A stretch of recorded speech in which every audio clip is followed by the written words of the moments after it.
মতলব উত্তরে শহীদ রাব্বি পারভেজ স্মৃতি ক্রিকেট টুর্নামেন্টের ফাইনাল ম্যাচ অনুষ্ঠিত। বাংলাদেশ জাতীয় দলের ক্রিকেটার নাজমুল হোসেন শান্ত বলেন, ক্রিকেটের মাধ্যমে বিশ্বের দরবারে বাংলাদেশ আজ পরিচিত মুখ। একমাত্র খেলাধুলা দেশের মানুষকে একত্রিত করতে পারে। গ্রামগঞ্জের ছেলেরা কঠোর পরিশ্রম করে একদিন জাতীয় দলে জায়গা করে নিচ্ছে।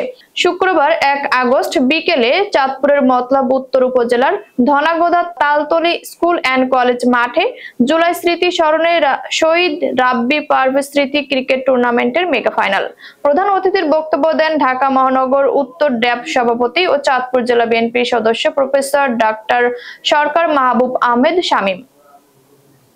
তিনি বলেন, যুব সমাজকে সুস্থ ধারার খেলাধুলার দিকে এগিয়ে নিতে হবে। খেলাধুলার মাধ্যমেই সমাজ থেকে মাদক সহ বিভিন্ন অপসংস্কৃতি দূর করা সম্ভব। ধনাগোদা স্পোর্টিং ক্লাবের আয়োজনে ধনাগোদা তালতলী স্কুল অ্যান্ড কলেজের দাতা মোহাম্মদ তৌফিক ইমাম খান টিপুর সভাপতিত্বে বিশেষ অতিথির বক্তব্য রাখেন কেন্দ্রীয় কৃষক দলের সদস্য অ্যাডভোকেট মফিজুল ইসলাম।